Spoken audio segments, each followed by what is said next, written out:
Boa noite, muito bom ter vocês aqui comigo em mais um Conversa Significativa, o bate-papo que acontece sempre ali no final do mês e vem para que a gente tenha aí novas inspirações, novas ideias, novas oportunidades no mês que está para começar.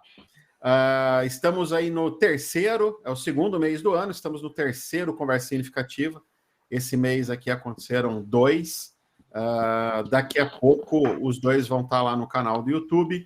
Então, é só assinar o canal que você vai ficar sabendo de tudo que for lá para o ar. Deixa eu passar rapidinho aqui o nosso apoio aqui no Conversa Significativa, que é a InoveFlow. A InoveFlow trabalha com Business Agility, onde o nosso foco é melhorar a eficiência organizacional, né? Então, nós ajudamos pessoas e empresas a melhorarem processos, a gestão de projetos, através de Lean e Business Agility. E é sobre isso que a gente vai falar hoje com os nossos convidados, que eu vou trazer aqui para frente daqui a pouco para se apresentarem e para bater um papo. Eu quero também deixar aqui o link do grupo do WhatsApp do Conversa Significativa. Se você tiver alguma dúvida, se você quiser saber ali, receber os links para poder participar ao vivo, receber os links do YouTube para poder ver a gravação, é só acessar o grupo.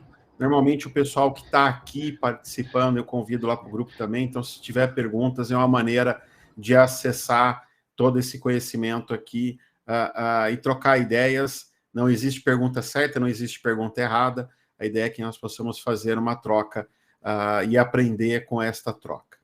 Bom, para começar a falar aqui do Conversa Significativa de hoje, a ideia desse papo todo aqui surgiu quando eu coloquei esse artigo aqui no ar, né? Porque ainda empregamos times ágeis aqui. Então, isso aqui foi um título provocativo aqui, onde eu trouxe aqui algumas reflexões e da onde eu tirei essas reflexões, né? Vou falar rapidinho aqui, se a gente olhar para o livro do Klaus ali, o Repensando a Agilidade, né? Que é de 2019, ele fala que a gente atuou, né? Então, se você olha para todo o ciclo de desenvolvimento, né? Se a gente olha lá desde o momento que a gente teve a ideia até a hora que isso está disponível ali para ser efetivamente usado, a gente focou muito neste lugar aqui, né? E aí outros lugares aqui acabaram não sendo olhados, né? Aqui teve um olhar muito forte de DevOps, né? O pessoal de DevOps olhou muito para cá. Aqui o pessoal do Ágil olhou muito. O pessoal de produto que olhou para cá, mas ninguém olhou para o todo, né? E neste lugar aqui, principalmente, eu acho que tem muito que a gente pode trabalhar ainda. E aí, tem uma pesquisa que foi feita por uma empresa chamada Planview, onde eles olharam para 3.600 fluxos, né? E eles perceberam justamente isso. Neste lugar aqui, onde a gente tem o desenvolvimento de software efetivamente, se a gente pensar num fluxo de desenvolvimento de software, né? Eu já percebi olhando para RH, olhando para lançamento de produto físico, olhando para processo de evolução, para vários lugares que a gente tem problemas muito semelhantes, tá? Que aí métricas para desenvolvimento de software nesse sentido foram mais fáceis de eu achar, então eu foquei bem nesse lugar aqui. Vamos ver aqui, ó, o desenvolvimento de software é responsável por 8% do tempo, né? Você tem 44% do tempo que é gasto depois e 48% que é gasto antes. E aí, quando isso não chega, o que está aqui não chega na mão do público, nos lugares que eu passei, acabava se fazendo o quê? Colocando mais gente aqui, cobrando mais quem estava aqui, né? Sem entender realmente para onde a gente deveria estar olhando e tudo mais. Então, a ideia do artigo era essa, né? Falar que a gente tem que parar um pouco de olhar para o organograma e a nossa brincadeira vamos focar no funcionograma, né? Que é entender esses processos aqui, como é que eles funcionam, né? Olhar para isso tudo aqui, e você pode olhar isso no RH, a gente está com o Thiago aqui, o Thiago fala bastante de RH, poxa, atração e seleção é um processo desse tamanho. E a gente briga com o pessoal lá de atração e seleção. Tem um monte de coisa que acontece antes, um monte de coisa que acontece depois. né? Isso vai para departamento pessoal, dependendo da empresa, isso antes tem aprovação do financeiro, tem entrevistas, tem uma série de lugares que tem gargalos que a gente acaba não enxergando, né? Então a gente leva a esse problema. Então, a partir do momento que eu começo a olhar para como as coisas realmente funcionam, quando você começa a olhar para o funcionograma como as coisas funcionam, você tem um outro tipo de ganho. Então, é olhar para o que o mercado há muito tempo chama de value stream. Então, é parar de olhar para aquele lugar fixo ali, né? E começar a olhar de uma forma mais sistêmica, pensar de uma forma mais sistêmica. E para falar disso daqui, deixa eu parar meu compartilhamento agora, eu quero trazer aqui para o destaque os convidados aqui que a gente vai começar a falar um pouquinho disso daqui. Ó. Deixa eu adicionar aqui o Anderson, deixa eu adicionar aqui o Marcelo, e deixa eu adicionar aqui o Tiago. Muito bem. A gente vai começar a falar um pouquinho disso daqui. E eu quero explicar o porquê que eu chamei eles para a gente falar desse assunto, né? Porque o que eu estou falando ali não é algo novo. Eu estou trazendo uma ideia ali, que é a ideia de value stream, uma ideia que já é discutida e falada muito no mundo físico. Eu acho que a ideia é começar a olhar isso no mundo do trabalho do conhecimento, que é o nosso mundo, né?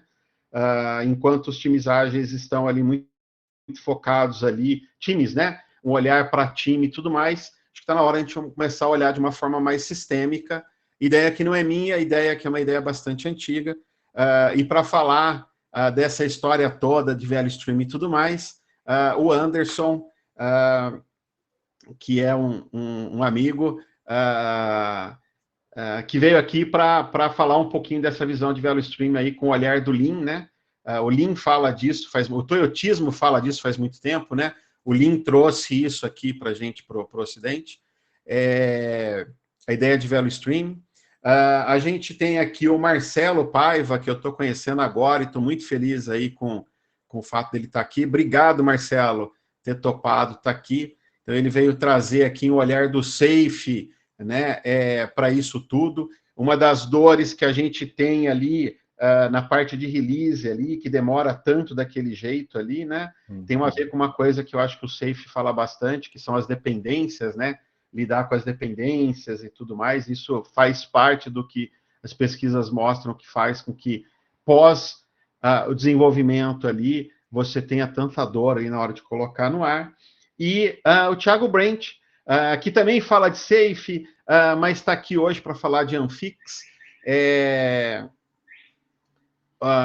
O Thiago aí, que eu também tenho o prazer de chamar de amigo aí também. O Marcelo, logo vou estar chamando de amigo já, que um pouquinho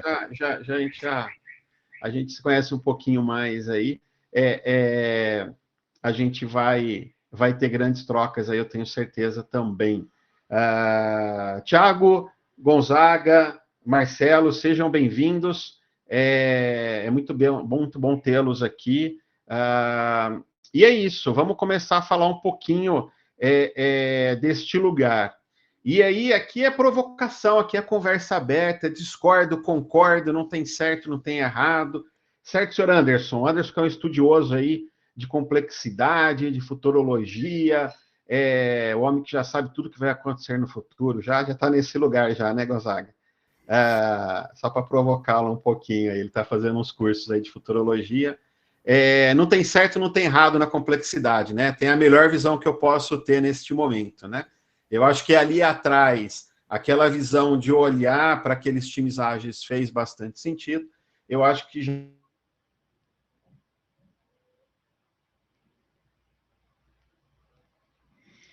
Acho que o Leandro está sendo um gargalo no nosso fluxo, hein?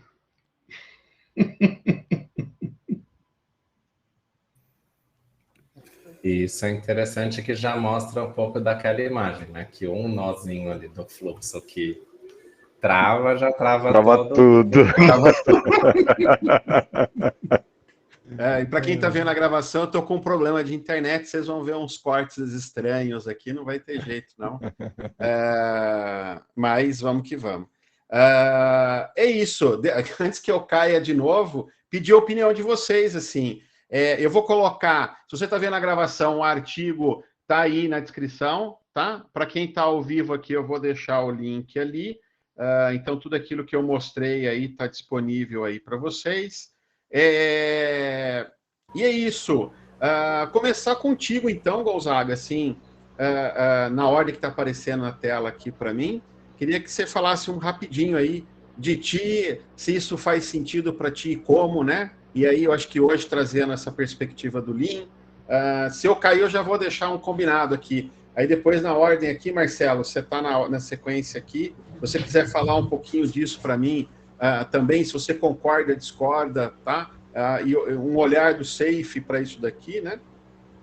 E aí, Thiago, o Anfix, que é algo que talvez nem todos que estão aqui, né, conheçam, que é algo bastante novo aí, que o Jürgen Apelo, que é o criador aí do Management 3.0, que eu acho que dos trabalhos dele é o mais famoso, criou algo novo aí durante a pandemia e lançou recentemente, então é algo bastante novo, que é o Anfix. O Anfix fala bastante de value stream, fala bastante de tipos diferentes de value stream até, então, se você quiser trazer uma pincelada disso, e também concorde e discorde do artigo, todos e todas que estão aqui, fiquem à vontade. A ideia é realmente a gente ter uma troca e sair daqui com um pouquinho mais de conhecimento, tá? O que eu tenho feito nos clientes está muito focado nos nossos clientes, está muito focado nesse lugar de mapear isso, né? E aí, o pessoal do Kanban chama ali de Customer Face, né? Então, você mapeia aquele fluxo que é Customer Face, a gente tem partido do trabalho muito dali, entendendo quais são os fluxos ali que tem dependência ali com esse fluxo, mapeando ali os fluxos que são de apoio e tudo mais, para esses fluxos que são Customer Face. E nós estamos tendo resultados diferentes, né? Então, a ideia é mostrar um pouquinho disso, trocar ideia com especialistas de áreas diferentes aqui a respeito disso tudo. Gonzaga, meu amigo, e aí, faz sentido? Opa, Leandro. Olá, colegas, Thiago, Marcelo, muito boa noite a todos. Obrigado, né, pelo convite. Estamos aqui hoje para conversar, né, a respeito de fluxo de valor. Na minha opinião, é um assunto que faz muito sentido. E cada vez mais dentro desse cenário que a gente vive de alta dependência da tecnologia, né? De cada vez mais o trabalhador do conhecimento estando presente na economia, né?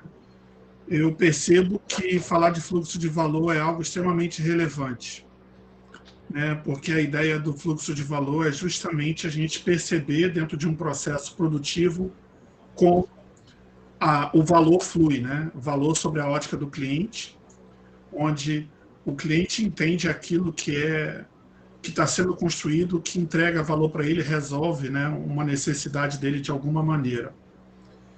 E quando a gente fala de um trabalho do conhecimento, né, fica difícil você tangibilizar como o trabalho flui dentro de um fluxo. Então, isso traz muitas disfunções para a própria organização, né, e para os gestores, para o próprio colaborador que está ali envolvido, de não conseguir perceber demanda, capacidade, volume, o quanto isso impacta no fluxo de trabalho. Né? Oi, Leandro. Ele ia falar alguma coisa. Então, continuando aqui, acredito que faz muito sentido a gente falar de fluxo de valor. Cada vez mais vejo necessário esse assunto. E aí também compartilho aí com o Marcelo e com o Thiago para ouvir deles, né, qual é a percepção deles nesse sentido. Fala, Marcelo. Esperar o Leandro voltar até para poder agradecê-lo, agradecer ao meu amigo Gonzaga pelo convite. Enquanto estou aqui por sua casa. Thiago já encontrei com ele aí pelos caminhos da vida, né, Thiago? Vira e mexe, a gente está ou num evento, em alguma coisa diferente, ou até falando até sobre o próprio Safe, a gente vai falando sobre várias coisas aí ao longo do tempo. Então, é bom saber também que a comunidade é um ambiente curto, né? As boas pessoas a gente encontra a todo momento, né? Acho que a provocação trazida pelo Leandro e pelo artigo é extremamente válida, né? Válida porque há cerca de mais ou menos uns... Dá para colocar aí, há mais ou menos uns 10 anos, a provocação da limitação do time ágil, ela começou a entrar em conflito com a necessidade do ambiente, né? E aí vamos extrapolar para a palavra tecnologia, fugir um pouco de software e para a tecnologia de uma maneira geral, né? Ela tem a necessidade de construir inúmeras competências para que você possa entregar uma solução. E aí quando a gente projeta isso, desde como a gente se relaciona com o cliente, como o Gonzaga colocou aqui, e aí tudo aquilo que são as cadeias de suporte para este relacionamento com o cliente, ou seja, tudo aquilo que está por trás da cortina, aquilo que o cliente não vê. O cliente entra, por exemplo, numa agenda bancária, ele está vendo a pessoa que está ali, interagindo com ele num caixa, né? Quando ele vai a uma agência bancária. Quando não, ele está num app, e ele está vendo um app, ele não está vendo quem está por trás de todo esse processo, né? E ainda assim, quando ele vê quem está por trás desse processo, é o processo operacional, o processo de atendimento direto a ele. A solução que suporta isso, ele sequer sabe que existe. Então, é assim, construir todas essas competências do ambiente organizacional é bastante difícil, né? E aí questionar a presença ou a resposta à necessidade do mundo através de um único time ágil é um desafio muito grande, né? Aí quando a gente fala de integrar pessoas, integrar times, integrar resposta ao ambiente, aí vem a necessidade de a gente entender os diversos fluxos de valor. E aí a gente não está falando de um só. É óbvio que você tem um fluxo de valor que atende o teu cliente final, mas tem inúmeros fluxos por baixo. Na fala inicial do Leandro, ele combinou DevOps, ele combinou construção de solução, ele combinou uma série de outros fatores e de outras competências para construir solução que são zero visíveis para o cliente lá fora e é o grande desafio nosso aqui de construir dentro da organização a melhor forma de funcionar sem desmontar a organização, né? Porque se a gente entende que a melhor competência da empresa está nas pessoas e o melhor insumo para construir as melhores soluções são as pessoas da empresa, o grande desafio nosso é como é que eu combino o conhecimento da pessoa dentro do seu departamento em um fluxo de construção de solução. Já não é mais de atendimento ao cliente, é de construção de solução. E aí a gente tem inúmeras formas de olhar para isso, uma delas é inclusive o próprio Anfix, representado aqui pelo Thiago, que conhece os dois lados da moeda, também gosta de estudar todas as partes, talvez não tenha todo o conhecimento profundo que o Anfix tende a promover, mas conheço ele com boa parte e sei que, assim como Scrum at Scrum, Scrum at Scale, vários outros frameworks versam sobre o tema, acho que alguns foram ganhando mais maturidade, outros menos maturidade, mas todos eles acerca de Value Stream, né? Então é bacana estar aqui com vocês, e aí, Thiago, passo a palavra a você, mas entendo que sim, tem muita relação isso, é importante questionar isso hoje. Com certeza, né? Queria agradecer também aí o convite do Leandro e estar aqui com vocês é uma honra, né? Só pessoas feras. E eu gosto até, o Jürgen, ele tem essa mania, né, de muito atrás do conceito, de definição, eu gosto bastante, né, desse aspecto, e ele coloca, né, a ideia do fluxo de valor como um conjunto de ações que a gente precisa para atender, né, um pedido do cliente até transformar isso numa entrega, numa geração de valor, né, por isso que a gente chama de fluxo de valor, porque tudo que é necessário. Eu até achei interessante a palavra, né, departamento, eu fico pensando, será que departamento combina com fluxo de valor, né? Como realmente eu consegui, né, atravessar os silos, atravessar os departamentos para realmente entregar valor. Mas eu acho que uma coisa bem bacana que aí eu já vou direto no ponto final, né? Mas o Anfix, depois de explorar muito essa questão de o que é valor, da onde vem, a gente tem que entender, por exemplo, que a gente não deve, hoje em dia, no mundo que a gente existe, simplesmente esperar um pedido. né? Então,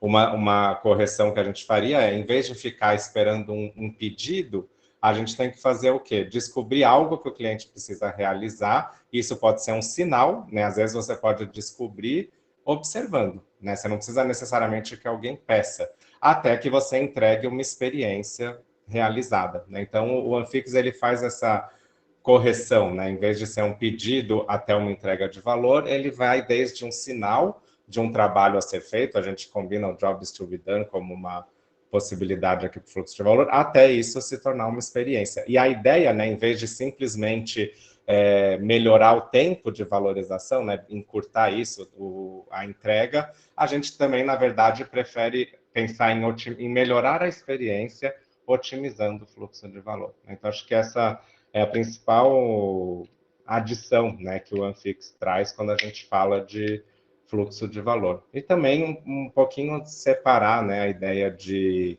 o que é jornada do usuário, o que é o SAFe separa em fluxo de valor operacional, fluxo de valor de desenvolvimento. A gente prefere mais entrar em vários níveis de fluxo de valor, né? Tem o mais alto nível, que é essa definição que eu falei, mas a gente tem diversos pequenos níveis para poder fazer a entrega final, né? E a ideia é a gente vendo, trabalhando dependências, trabalhando otimização, para conseguir fazer essa entrega da melhor forma possível, né? E acho que, até voltando ao início, né, a ideia do time, que é o tema do nosso encontro, é que é isso, se a gente otimizar um time numa parte desse fluxo de valor todo, a gente não garante que a gente vai conseguir fazer esse fechamento, né? Essa entrega realmente valorosa, né? Se um time estiver lá a todo vapor mandando bem, não adianta nada se toda a cadeia de valor tem outros elos, né? Outros pontos que acabam impactando. Achei até legal aquele gráfico, aquela imagem do artigo, porque hoje eu ainda olho muito aquela ideia da ilha ágil, né? A gente foca muito em agilidade ali, tem um time que faz tudo, usa Scrum e cola post-it, faz retrospectiva, mas se você for ver a casca por trás de tudo isso, é um grande processo burocrático ali que segura tudo. Então, acho que hoje a gente tem muito que partir para esse todo, né? E não ficar só nesse foco que teve excessivo em time, né? Em otimização de times. Isso, eu acho que é bem esse lugar. Marcelo, eu perdi sua fala, meu caro. Mas eu peguei um pedacinho da do Gonzaga, peguei a do Thiago aqui. E Gonzaga, você estava falando muito da coisa da visibilidade, né? Porque no trabalho da indústria, eu vou colocar assim, eu vou simplificar assim, no chão de fábrica, quando você tem gargalos, quando você tem problemas, eles são claros ali, né? Você vê um estoque de coisas ali no meio, ou pessoas paradas porque deixou de chegar um material ali, é mais fácil você ver, né? No trabalho do conhecimento é muito difícil você palpar as coisas, né? Principalmente quando isso tem muito handoff, ou seja, quando isso passa de área para área, né? E o que a gente vê normalmente nas empresas é isso, né? Os processos não nascem e morrem em uma área, né? E o foco, acho que do ágil ficou muito dentro de uma área. Tem uma expressão que já me falaram que que vem lá da teoria das restrições, já me falaram que vem do toyotismo, eu não sei quem que é o dono dela, eu vou colocá-la aqui sem citar na referência, porque eu não sei qual que é, mas otimização local não faz milagre, né? Não otimiza de forma global o sistema. Então, se eu tenho um gargalo em determinado lugar, aquilo vai parar, vai limitar a velocidade de todo o resto, né?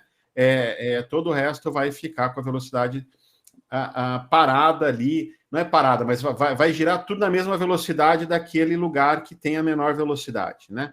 Então, eu acho que bacana você ter trazido isso daí. E tem uma coisa que o OneFix fala, que eu acho que é legal, que tem a ver com essa coisa da experiência que o Thiago trouxe, que eu gosto, é essa ideia de que a gente, nesse sentido da experiência, é não aguardar a demanda chegar, né? Aí, no caso da Toyota, ali, a gente tinha aquela coisa do cliente faz o pedido e, a partir do pedido, a gente faz todo o desenvolvimento ali, né? O Gonzaga eu já conheço, ele vai sacar um livro ali agora, daqui a pouco. Porque isso é clássico, né, cara? Pra galera. Esses dois livros aqui, você falou da teoria das restrições, né? Do Eliyahu Goldratt, o corrente crítica, onde ele traz, né, você é tão rápido quanto seu elo mais lento, né? Exatamente, isso, boa. Aí você trouxe a frase dele certinho. E a meta, né, que é o clássico também, que justamente é um romance que trata disso, né, de melhoria contínua, de identificar dentro de um processo produtivo quem é que está deixando esse processo produtivo mais lento, né? E na fala do Thiago aqui, eu fiquei refletindo o quanto que é importante a gente também evoluir, né, o pensamento em relação a essa abordagem de fluxo de valor, né? O Lean traz muito essa preocupação com separar o que é desperdício, do que é valor, do que é trabalho incidental, né? Até porque durante, né, o ciclo de vida de um produto, de um processo, ele vai tendo necessidades, dependendo do segmento, né, de compliance, né, questões regulatórias que você tem que inserir no teu processo, inspeções, para garantir que o teu produto, no final, saia atendendo os requisitos, né, da instituição reguladora, seja ela qual for. Mas também existe aquela questão que um processo, durante muito tempo, entram coisas neles que faz o processo inchar, né, que muitas das vezes não atende uma necessidade legal, né, é um trabalho mais... é desperdício mesmo, né? Você teve um evento que provocou um problema numa linha de produção, um gerente chega e coloca um checkpoint, né, antes daquela etapa. E de checkpoint em checkpoint, você, depois de anos e anos, você tem um processo extremamente pesado, lento, né, que, se você olha simplesmente pela essa ótica do Lean, você... além de ter um processo que, né, torna o lead time maior, você também deixa de levar em consideração esse aspecto que o Thiago trouxe, que eu acho muito relevante e é muito explorado no design de serviço, né? Que é você olhar para o fluxo de valor, pensar nas interfaces, né, com hardware ou com software, na experiência que aquilo está promovendo, né, como é que é o nível de sentimento do usuário naquela etapa do processo. Então, isso é muito interessante, esse mix de olhares, para quando você olha para um fluxo de valor, para justamente pensar ele sob várias perspectivas, né? Então, eu quis trazer essa contribuição, porque faz todo sentido a gente olhar ele através de vários prismas, né? Isso, muito bom. E a gente faz isso no trabalho do conhecimento também, né? A gente coloca ali um checkpoint que é o code review, a gente coloca outro checkpoint que é o teste, falando de caso de desenvolvimento. Aí a gente tem a validação de negócio, aí a gente vai colocando checkpoint, né? Até que você começa a demorar um ano para fazer uma entrega ali, né? No caso de RH, porque o Thiago está aqui, eu vou ficar trazendo o caso de RH também, para a gente não ficar só no software, tá, Thiago? O caso de atração e seleção, né? Quer dizer, tem que ter a aprovação do diretor do salário. Eu já vi essa coisa, foi colocado no checkpoint, porque em algum momento alguém foi contratado e acharam que o salário daquela pessoa não se justificava, estava muito alto, então colocaram um checkpoint. Depois você coloca lá uma entrevista técnica 1, uma entrevista técnica 2, você vai colocando coisas no processo e ele vai ficando gigante e você não consegue enxergar, né?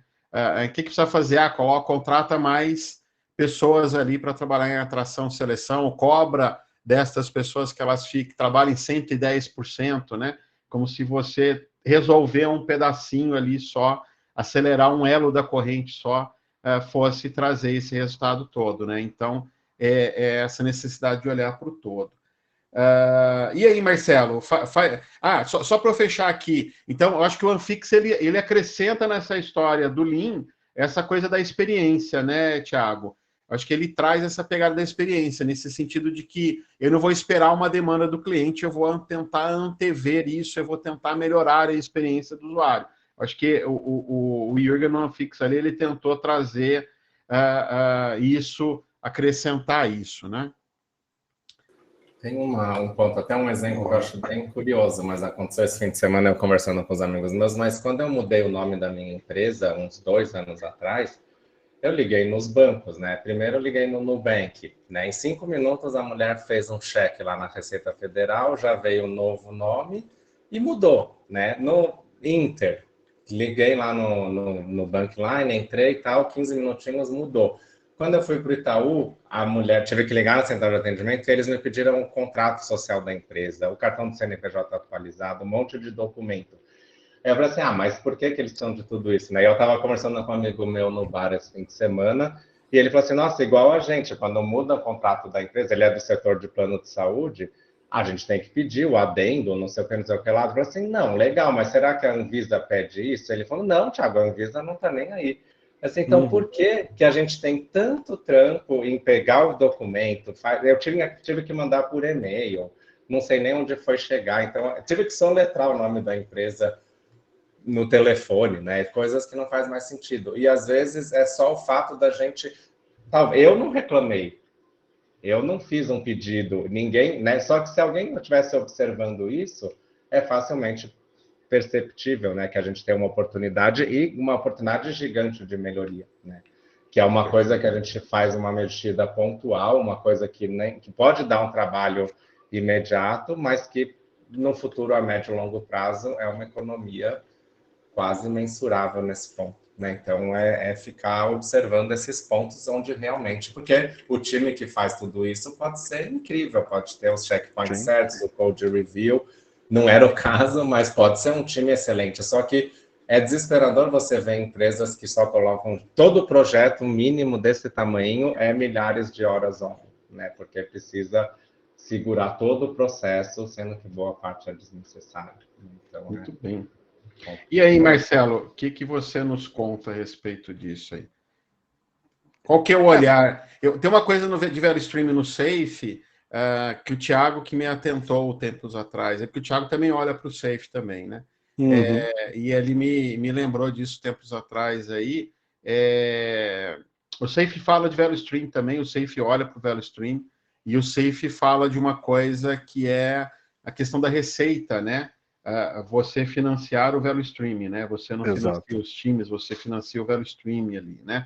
Por que disso, assim? Você que é um instrutor de Safe aí, por que disso? Qual é o ganho que a gente vai ter com isso? Por que desse olhar do Safe e outros olhares aí que você quiser trazer também do Safe para VeloStream? Na verdade, assim, é necessário que a gente projete todo o conhecimento do Lean dentro das diversas formas de praticar ágil em escala dentro da organização, porque o Lean está em todas elas, né? Então, quando a gente projeta Lean, por exemplo, pegando um pouquinho do gancho da fala do Gonzaga a respeito de pontos de checagem, o próprio Lean fala que quanto mais pontos de checagem você tem, significa que menos atenção você deu à qualidade da entrega. Ou seja, o ponto que acrescenta valor, ele desatentou da qualidade fazendo com que eu tivesse que ter um ponto de checagem.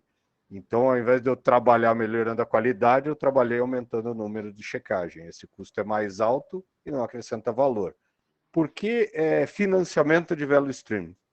Basicamente porque dentro dos ambientes organizacionais, e não importa se ele é só produto, se ele é produto ou serviço, se ele é só o serviço, ele é algo longevo, ele não tem começo, meio e fim.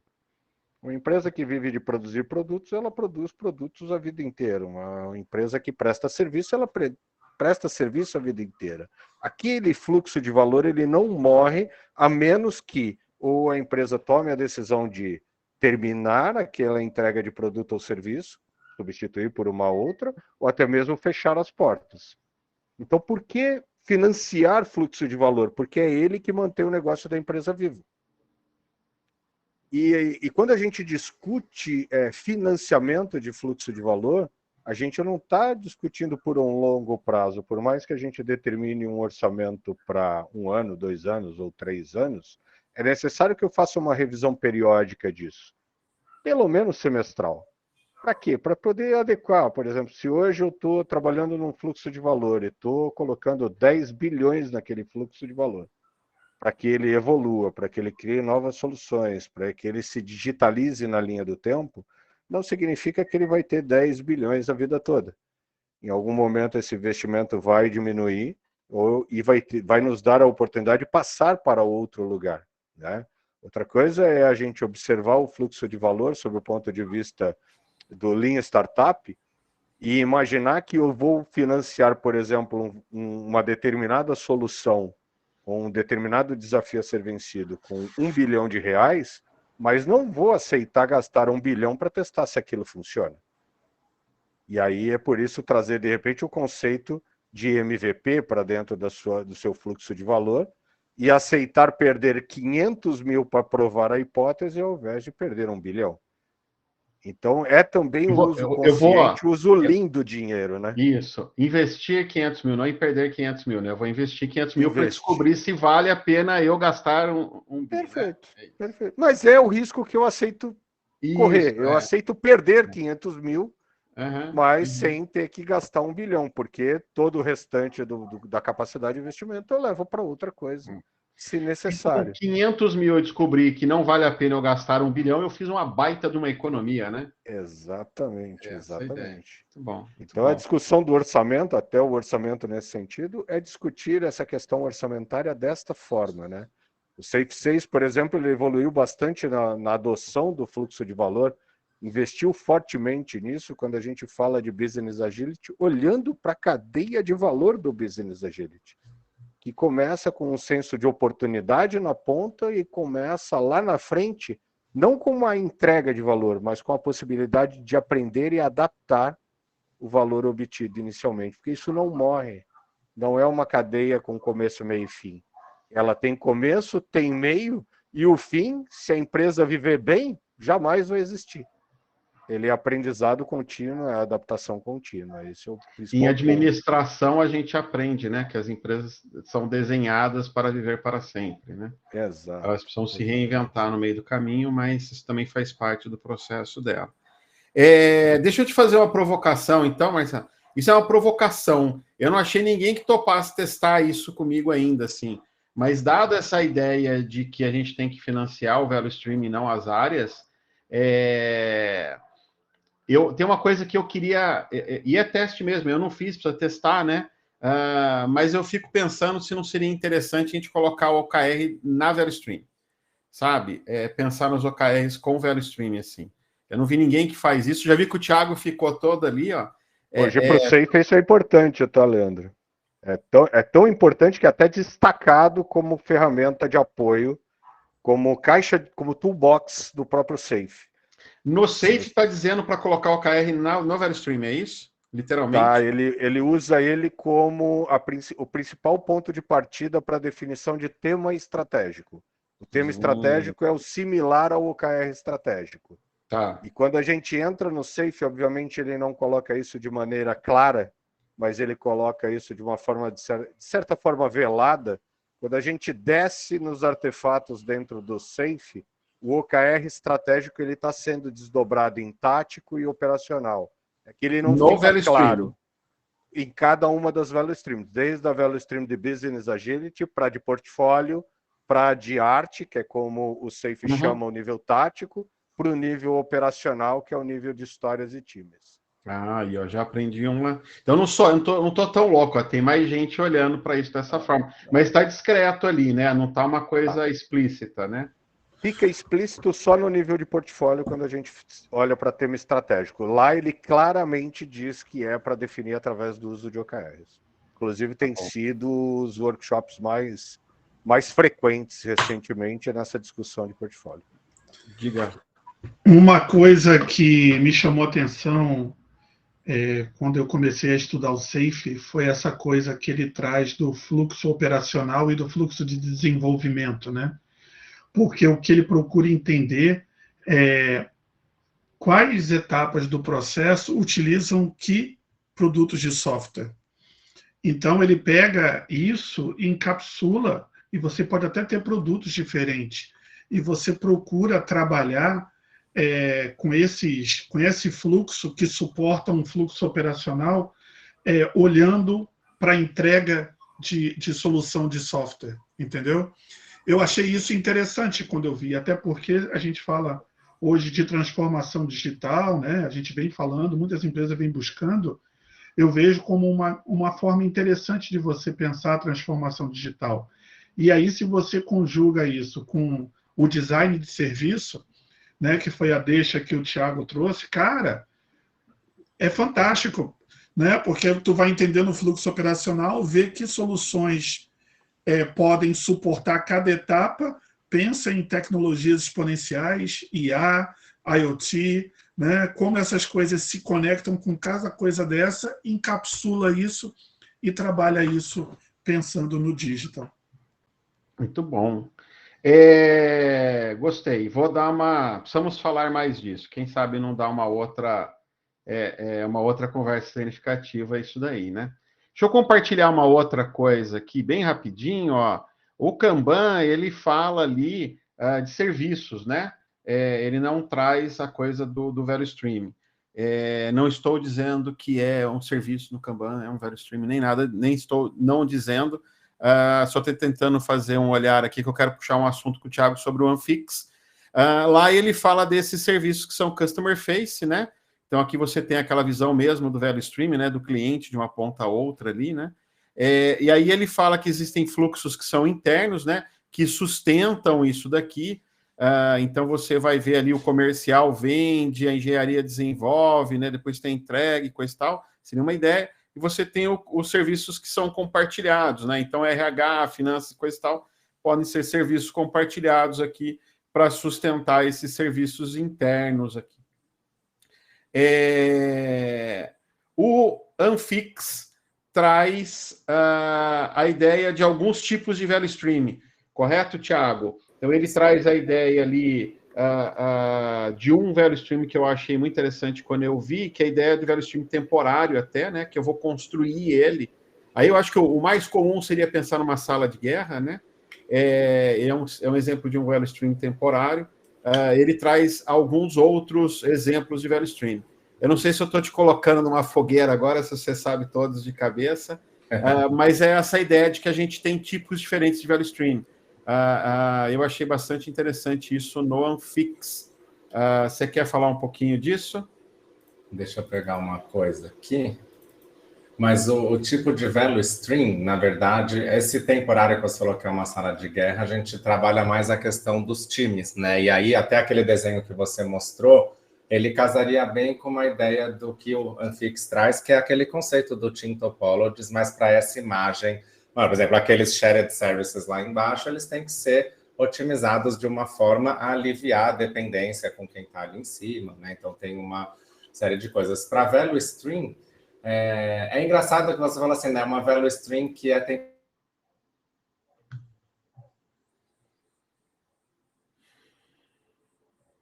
Acho que não fui eu dessa vez, foi ele, né? Que congelou. Eu acho que o problema está em Campinas, Leandro. Eu acho. Eu também acho. É o backbone de Campinas. É o meu computador que não está... Eu não sei se estava onde que eu estava, mas eu falei que a value stream ela é, de certa forma, temporária, porque à medida que você entregou o valor e aquilo finalizou, você encerrou aquele fluxo de valor, né? Então, é que às vezes ele pode ser curto, mas pode ser longo. A gente pode estar sempre entregando cada vez mais valor. Mas os tipos que a gente coloca é um fluxo de valor de produto, né? Que aí é quando você tem o produto por trás e a gente vai agregando valor a esse produto, né? Para as pessoas vivenciarem. A gente traz o fluxo de valor de serviço, que é quando a gente ganha, porque a nossa situação é melhorada, né? A gente recebe um serviço que melhora uma situação nossa. A gente tem um fluxo de valor de evento, que é quando a gente tem um evento a ser acontecido. O fluxo de valor é realizar um evento específico, né? Então, ele tem essa conotação. E o outro que a gente coloca, que eu acho muito interessante, é o fluxo de valor de projeto. Porque, às vezes, a gente tem que tratar algo que é um projeto, né? Que o nosso fluxo é o quê? Entregar esse projeto concluído, né? Então, os tipos de fluxo, se eu falar assim, seriam esses 4, né? Que cada um tem uma... O que muda um pouco é a trigger, né? O que a gente precisa entregar e o que significa ter entregue esse valor. O de produto e o de serviço. O de produto é o mais constante, né? Que é aquela coisa de ficar evoluindo o produto constantemente. Legal. Aqui no chat tem a Aline e a Luciane aqui comentando aqui que elas adoram Safe aqui, ó. Aí, Marcelo, ó, tem duas fãs do Safe aqui, ó. A Aline e a Luciane aqui. Pessoal, se vocês que estão aqui, ó, levanta a mão aí, escreve no chat, se vocês tiverem perguntas, comentários, se vocês quiserem discordar da gente, fique à vontade também, tá bom? A ideia é que a gente fazer uma troca. Não tem verdades perfeitas aqui, não. Aí, o Vilmar, obrigado, Vilmar. O Vilmar colocou uma pergunta no chat aqui. Para tratar um projeto como um fluxo de valor, é preciso que o mesmo tenha algum tamanho específico? Como, por exemplo, o tamanho de investimento, né? Qual o tamanho de investimento, né?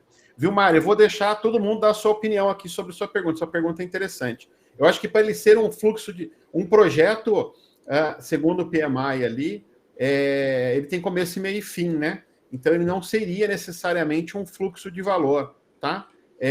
Um fluxo de valor, se você pensar numa linha de montagem de um carro, ela não tem fim, né? Até que você pare de montar aquele carro ou que você possa utilizar aquela linha para fazer outros carros, aquele fluxo de valor ele vai continuar existindo.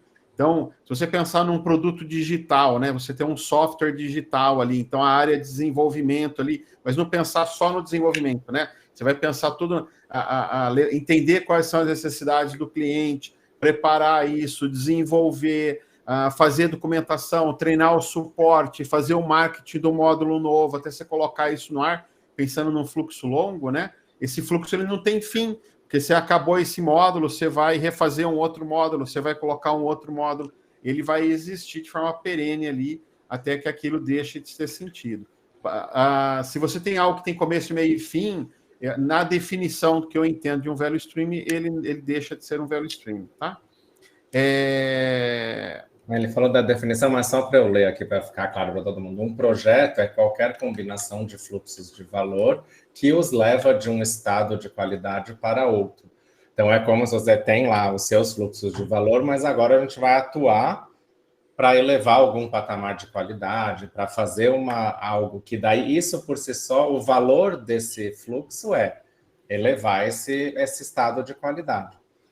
Então, eu ia chegar nesse lugar. Porque aí, na verdade, que se você tinha aquela ideia antigamente de levar as pessoas, né, para um projeto, você entendia quem eram as pessoas que tinham o melhor currículo ali para desenvolver um determinado projeto, montava uma equipe temporária, fazia o projeto e desmontava. Na ideia do value stream que você está trazendo aí, Thiago, eu vou ter um time fixo e eu vou levar os projetos para dentro desse time, né? Eu tenho que ter essa inversão aí para ser um value stream, tá? E aí, Vilmar, nesse sentido, é mais sobre a perenidade da quantidade de coisas que você... Eu sempre tenho coisas que eu vou colocar ali para rodar, para entregar e coisa e tal. Então, se você tem isso girando, você pode chamar aquilo de um value stream. Se eu estou levando as pessoas para dentro de um projeto, depois eu desmonto aquilo não é um value stream, tá? Faz sentido, Anderson, Marcelo? Sim, faz sentido, Leandro. E uma fala bem comum dentro do mundo Lean é que existe muito desperdício maquiado de trabalho útil, tá? Então, quando você faz esse processo de entendimento de um value stream, vai criticando cada etapa, você começa a perceber que ali no meio tem trabalho que, cara, tá disfarçado, sabe? De trabalho que gera valor. E não necessariamente é uma etapa do processo que precisa ser tratada como tal, tá? Eu acho que isso é importante também destacar. Concorda, Thiago, Marcelo? Não tem nem como discordar, né? Isso está até no Manifesto Ágil, né? Simplicidade, que é a arte de maximizar o trabalho não feito. Não feito. Porque você tem que diminuir isso e as pessoas não entendem este princípio, né? Como a gente elimina o trabalho disfarçado, como é que a gente minimiza isso. Isso. Eu gosto de brincar em desenvolvimento, né, de software, né? Você tem lá, o cara desenvolve e tem code review. Depois do code review, você tem o teste. Depois do teste, tem o cara de negócio que valida aquilo. Aí você começa a colocar mais coisas. Se você tiver certeza que o que o dev faz está feito, você não precisaria de tudo isso, né? Tudo isso daí são checkpoints que você está pondo no meio do caminho ali. Quanto mais esses checkpoints você tem, é sinal que mais problemas de qualidade você tem. Colocar mais checkpoints não vai resolver o problema, né? Você precisa ir lá na causa raiz. por que que esses devs, eles não têm ali o treinamento adequado para lidar com aquele tipo de problema, aquele tipo de problema está chegando neles ali, uma quantidade muito grande, eles não têm tempo de fazer aquilo com qualidade, você precisa parar e refatorar tudo aquilo que existe ali de legado para você eliminar esses problemas. E eu não estou dizendo que é uma coisa fácil, né? De repente você não tem tempo, né? Aquele produto está na vida ou morte. Se eu não colocar esse módulo no ar agora, assim, o concorrente vai atropelar a gente. Então, você tem uma série de dores ali que você tem que lidar. Não é um negócio exatamente fácil, mas é muito isso. É lindo isso, a arte de maximizar o que não precisa ser feito, né? Tem uma pergunta do João que talvez conecte um pouco com isso, que ele falou, dentro da organização, quem deveria ter essa visão global do value stream e, na ausência, como iniciar?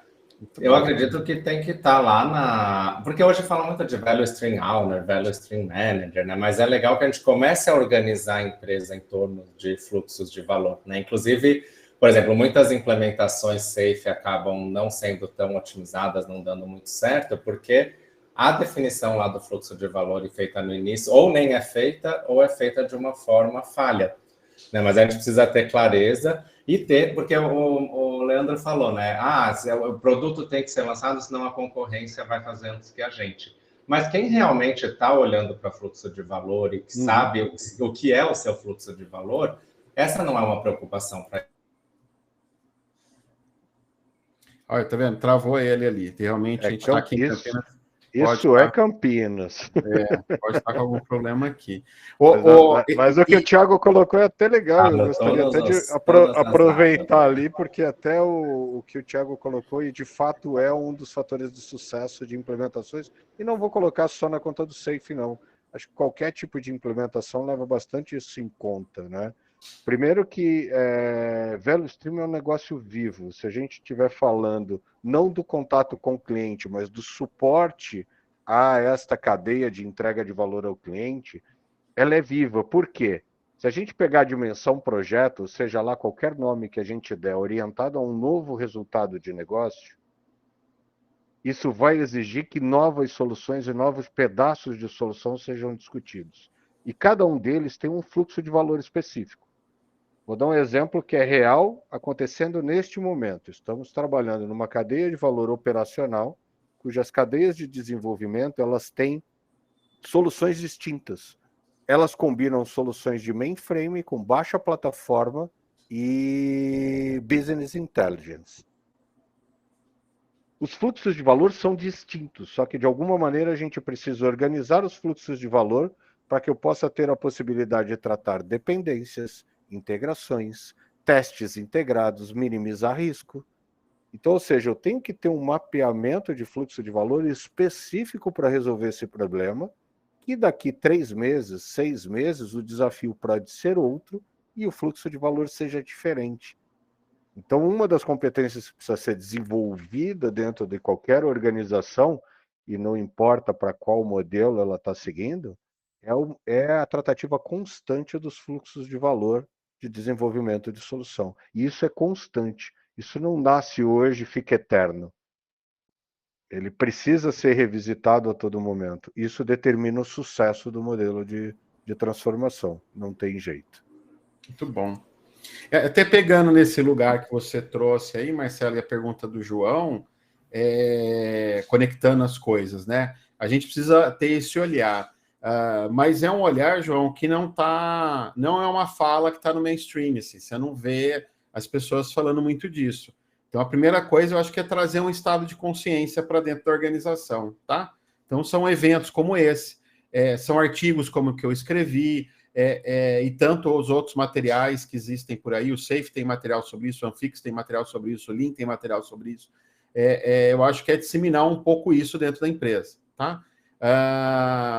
No segundo estágio, em algumas vezes, o que nós fazemos aqui dentro do cliente é fazer workshops. A gente faz workshops a gente tem alguns workshops que a gente faz aqui, onde a gente tem um fluxo, a gente tem alguns fluxos que a gente brinca ali, que são comuns em qualquer tipo de negócio, que é justamente para as pessoas sentirem e entenderem, terem esse primeiro contato, entenderem essas dores, começar a visualizar isso, né?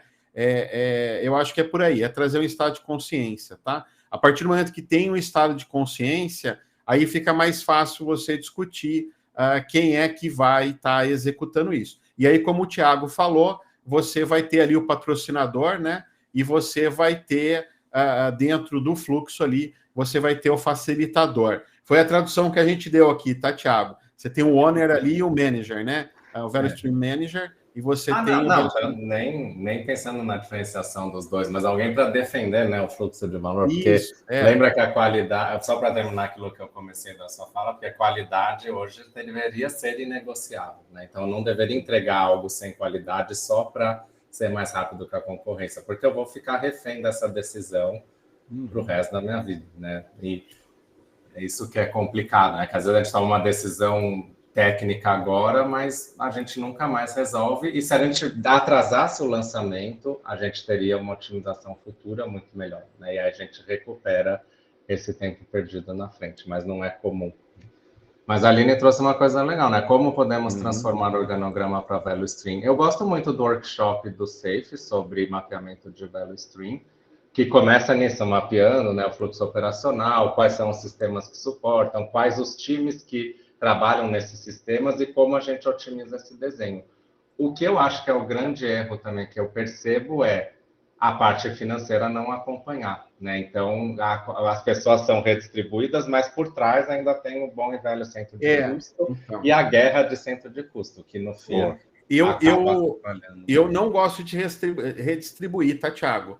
Eu não gosto dessa transformação organizacional. No nosso caso aqui, o que a gente faz é mapear o fluxo de valor ali, mas o organograma ele continua do jeito que ele sempre existiu. E a gente não trata dessa forma também. Isso, a gente não transforma isso numa gestão matricial, para não ficar com aquela coisa de você ter dois chefes. É um chefe só. A gente tem um papel ali que é esse facilitador desse value stream, que é a pessoa que, através de fatos e dados ali, a gestão visual, é métrica, é uma série de coisas ali, ele vai trabalhar, ele vai facilitar aquele fluxo para ele andar de uma forma diferente, ele vai ajudar a entender gargalos, ele vai promover conversas, ele vai fazer a coisa andar de uma forma diferente ali, tá? Esse foi o lugar que a gente chegou assim, né? A gente tenta evitar esse reorg aí da empresa, tá? Ô, Leandro, uma curiosidade, no Lean, o líder do Value Stream é o Shusa. Shusa, legal. Né? C-S-H-U-S-A, é o Shusa. Ele é o cara que faz a conexão entre os principais elos ali, sempre com esse olhar sobre necessidade de capacidade, né? Poder de capacidade do teu fluxo e também necessidade do cliente. Ele quase que seria um business owner, né, do ponto de vista do SAFe, né? Cada value stream deveria ter um seu business owner, porque eu fico olhando para essa forma de configuração e me traz também o fato da gente olhar para a organização de forma fracionada, né? Onde eu posso olhar para cada fluxo, teoricamente, como se fosse um modelo de startup funcionando, né? Onde eu tenho receita, eu tenho custo, eu vejo a rentabilidade daquilo e avalio, né, aquele processo do início ao fim. Então, é algo interessante também de se olhar. Tá? Legal, muito bom, muito bom. Ó, uma pergunta da Aline para você, Marcelo. Os projetos são ações que devem estar ligadas diretamente aos KRs? Eles devem contribuir nos ponteiros para o alcance dos KRs estabelecidos? Ela te pergunta se essa descrição faz sentido. Na verdade, projeto é algo que a gente, exatamente pela definição de haver começo, meio e fim, o projeto é algo que para o SAFe ele deixa de existir. O que a gente tem, na verdade, é o nascimento de um tema estratégico, que é baseado em OKRs, vira um OKR estratégico, e ele se desdobra num artefato chamado épico, que é um desdobramento do próprio OKR para, vamos chamar, iniciativas específicas. Essa iniciativa visa um resultado de negócio. Ela não visa uma janela de tempo. Output versus o outcome, né? Exatamente. No projeto, a gente está olhando mais para o output, e aí eu estou generalizando, né? Nesse caso, você está buscando mais o outcome, ou seja, isso pode durar 1 ano, pode durar 2 meses, depende do que eu preciso ali para alcançar o resultado. Perfeitíssimo. Não que em projeto, e aí também minha escola é PMI, tá? Não que em projeto, em nenhum momento, o nascimento do projeto não tenha sido uma justificativa de negócio. Mas é que em algum momento a gente distorceu a aplicação do conceito e passou a olhar para números, saídas e dinheiro, custo e prazo. E abandonou a revalidação da origem do projeto, que era um resultado de negócio. Então não é que lá não tinha isso, muito pelo contrário, tinha. A gente distorceu a aplicação desse troço. Eu falei que eu estava generalizando aqui, né? Mas isso que você está falando já existia no PMI, que eram os rolling waves e não sei o que. É verdade. A gente bagunçou a ideia toda e aí a gente começou a olhar para um prisma.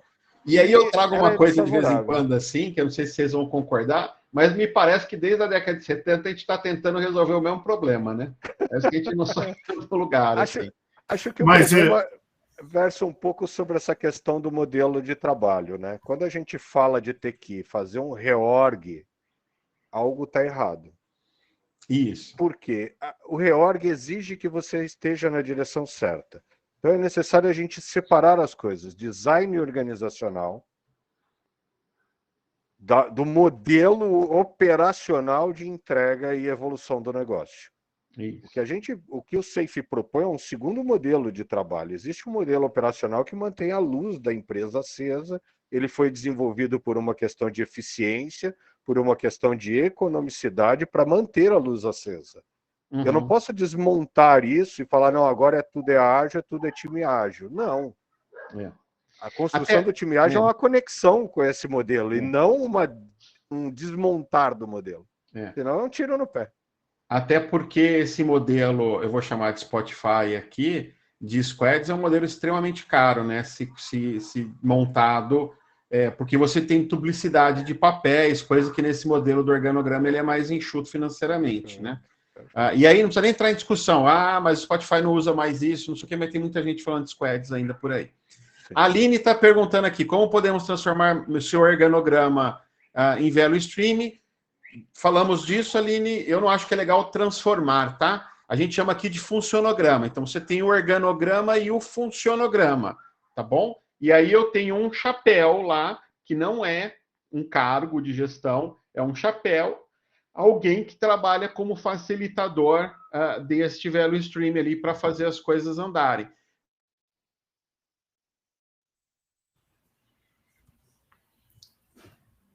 Travou... Rapaz, o Thiago está revezando com o Leandro. Quando cai o Thiago, o Leandro fica e vice-versa. Eu acho que eu vou fazer igual o Datena, cara. O Datena ali, vou lá meter um João Kleber, sabe? Para.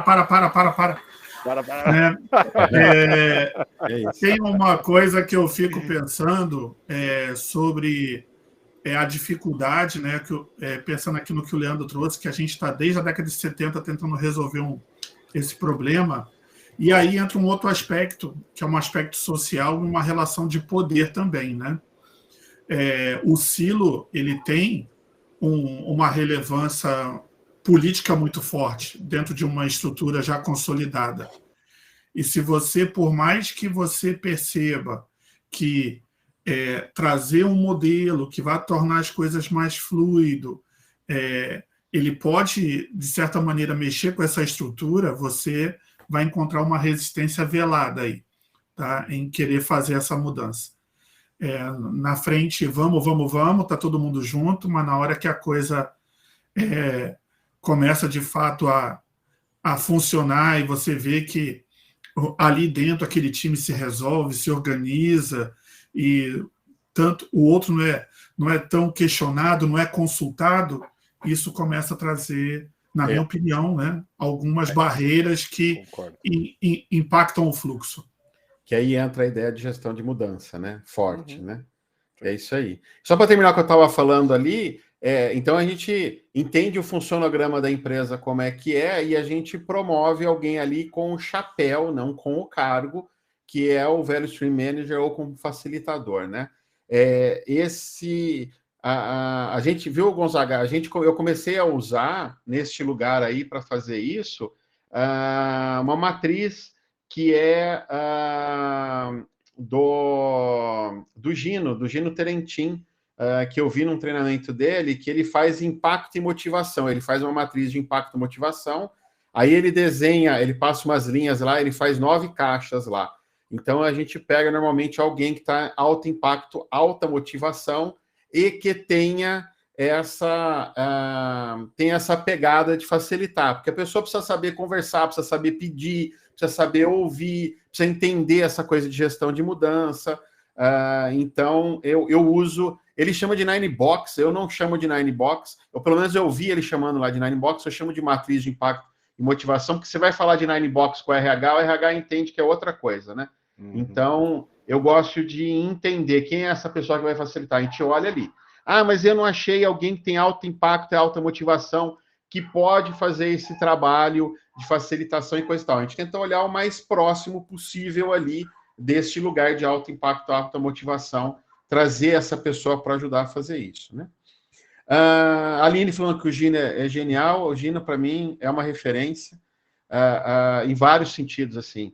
O cara consegue manter 600 pessoas num fim de semana no treinamento dele ali, ativo ali. A energia dele não cai. O Gino, para mim, precisa ser estudado, né? O Heinz. Gente, tem muita gente boa aqui hoje, que está aqui, o Marcelo, o Thiago, o Anderson. Eu não canso de falar do Heinz. O Heinz, para mim, é uma referência de DevOps. Ele fala de Lean IT, Anderson. Ele dá treinamento de Lean IT, ele é certificado em Lean IT. Ele está falando que DevOps também tem bastante material aí a respeito disso. Fiquei curioso, Heinz. Quero ver esse material aí, tá? E é isso. Deixa... O Vilmar, então eu vou fazer... Se não cair de novo, eu faço bem rápido aqui, Vilmar. O Vilmar está pedindo esse negócio do alto impacto, alta motivação. Deixa eu ver aqui, é bem simples. Eu vou fazer até com o... apareceu aqui embaixo, pegar esse, cadê? Pegar esse aqui mesmo. Não tem nada demais, tá? Você vai fazer uma matriz de alto impacto, alta motivação, e aqui no meio você passa umas linhas, impacto e motivação, tá? Então aí você vai entendendo quem são essas pessoas. Essa pessoa tem alto impacto, alta motivação, essa pessoa tem baixo impacto e baixa motivação, né? Aí o Gino traz lá, essa pessoa tem baixo impacto e alta motivação, né? Então, o problema aqui é se você... Essa pessoa aqui, ela é um problema, né? Ela tem baixa motivação e alto impacto, né? Essa pessoa, ela provavelmente vai colocar muita energia nisso. Ela vai te ajudar, né?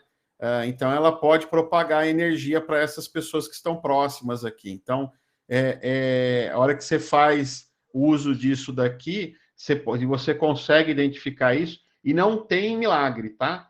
O que a gente faz é entrevista com algumas pessoas, com algumas lideranças, a gente tenta entender quem são essas pessoas, e conforme as coisas vão andando, a gente vai ajustando. A gente achou que essa pessoa estava muito motivada com isso e não está, a gente traz ela para cá, a gente vai fazendo ajustes, não tem milagre, tá bom? De repente a gente acha alguém que a gente achava que estava aqui, na verdade ele está aqui, a gente traz ele para cá. Mas ter essas pessoas nesse lugar de gestão de mudança é muito bom, porque são pessoas que você, se você estiver do seu lado, elas vão irradiar muita energia ali, elas vão te apoiar muito nesse lugar aqui, para você conseguir fazer toda a tua gestão de mudança ali, né? E é uma pessoa que pode depois assumir esse papel aí de gestão do fluxo de valor e cuidar do fluxo de valor. Pessoas muito impactadas, né? Pessoas muito impactadas ali, com pouca motivação, eles podem ser detratores. Então, você precisa ficar de olho nelas ali e entender o que é que está incomodando, que pode ser uma série de coisas ali, né? Ela pode estar se sentindo ameaçada com essa mudança. Por exemplo, era o herói que salvava tudo isso sempre e que agora está sendo responsável aí por... Tá sentindo que está perdendo espaço, por exemplo, e por aí vai, né? Então, é isso daí, não sei se respondi, Vilmar, a sua pergunta, mas era isso. Gente, já deu aqui, já passamos aqui, ó, já deu 1h10 pelo menos aí de vídeo. Tem mais alguma, se tiver mais alguma pergunta aí para a gente aproveitar, se não, eu queria muito agradecer a participação de vocês aqui. Queria perguntar para vocês aqui, deixa eu voltar aqui para os destaques aqui. Aí eu estou fora dos destaques, ó, eu caí, acabei. Voltei. Quem caiu foi o Marcelo, é isso? Agora foi o Marcelo. Tá, uma beleza. Não, por aqui. Vocês estão me ouvindo? Eu estou te ouvindo, Marcelo. Então, peraí que eu acho que eu te... Acho que eu só não estou no destaque. Deixa eu te colocar aqui, ó. Então, voltamos. O Vilmar está falando, bora fazer uma conversa sobre isso, principalmente gestores, né, transformação em seus papéis e tudo mais. Bora, Vilmar, boa ideia. Vou deixar anotado aqui para a gente fazer uma edição aí a respeito disso. Isso é sempre um assunto que tem bastante para se falar, né? É isso. Gonzaga, Tiago, Marcelo, queria ouvir a opinião de vocês aí. Como é que foi esse papo? Valeu? É um assunto que dá para a gente ficar aqui um mês falando, né? Tem muita coisa para falar desse assunto. 1h é pouco tempo, mas queria ouvir a opinião final de vocês aí. Cara, é sempre um prazer, né? Encontrar Tiago, encontrar Marcelo, encontrar com você. Conhecimento é assim, né? Ele é produzido enquanto é gerado. Ao contrário do que a gente está acostumado a ouvir, né? De que eu transfiro conhecimento, eu não transfiro conhecimento, né? A gente tem aqui dados, esses dados são, né, tratados com significado, né? E então, enquanto a gente estiver dialogando, o conhecimento está sendo gerado, né? Então, foi muito produtivo, aprendi bastante aqui essa noite, mais uma vez, né? E muito bacana, né? Fica aí a deixa para uma outra conversa significativa também, falando sobre outros assuntos. Foi bem positivo, gostei bastante. Legal. Muito bem. Marcelo? Novamente agradecer, Leandro, pelo convite, pela oportunidade de estar aqui com vocês. Como o Gonzaga falou, a gente sempre troca isso constantemente. Conhecimento é compartilhamento, não é um negócio que se constrói sozinho, né? A gente obtém informação, mas conhecimento é coletivo, não tem jeito. E é bacana, é muito importante a gente ouvir várias frentes, várias formas de pensar. Agradeço bastante, Tiago, Gonzaga, você, Leandro, pelo espaço. Tiagão, faz tempo que a gente não se via, mesmo que no mundo digital, mas fazia tempo que a gente não se via. Gonzaga já vejo com um pouquinho mais de frequência. E Leandro, sempre à disposição, conte comigo, foi extremamente produtivo, válido. Então, conte comigo sempre que precisar, estou à disposição. Muito obrigado, Marcelo. Obrigado aí por ter aceitado o convite de estar aqui com a gente para fazer essas trocas aí. E aí, Tiago? Não, foi muito bacana a fala do Gonzaga e do Marcelo sobre a questão do aprendizado, que é bem isso. Até hoje alguém perguntou ajuda sobre criar um chapter, né, para agilidade. Tem que ser desse jeito, né? Trazer o tema, falar seriamente, trazer alguém referência para oxigenar. Então, se essa pessoa estiver ouvindo ou ver a gravação depois, um chapter aí interno deveria ser isso, né? Trazer pontos, não ficar só resolvendo problemas internos, mas trazer para discussão. Então, a gente tem que ter mais coisas assim, né? Então, parabéns para o Leandro por organizar, por fazer essas conversas significativas, porque é algo que deveria ser feito com mais frequência, mas... E é isso daí. Obrigado aos três demais, muito obrigado. Para quem está aqui assistindo ao vivo, grato. Para quem está assistindo a gravação aqui no canal no YouTube, assina o canal, clica lá no sininho, dá um joinha aí para mim, ajuda a fazer esse trabalho aqui crescer e continuar. Isso tudo incentiva a gente aí a fazer tudo isso acontecer. E grato à paciência de todo mundo, né? Caí várias vezes, interrompi a fala várias vezes aqui, mas isso ao vivo é isso, né? A gente vai se adaptando, vai se achando aí, por fim, conseguimos ter a nossa conversa aí. Grato demais. Quero voltar com todos vocês aí. Eu acho que aqui já saiu ideia para várias conversas significativas aqui. Quero voltar com vocês aí no futuro, com certeza, para mais bate-papo aí. Obrigado, gente. Até a próxima. Tchau, tchau.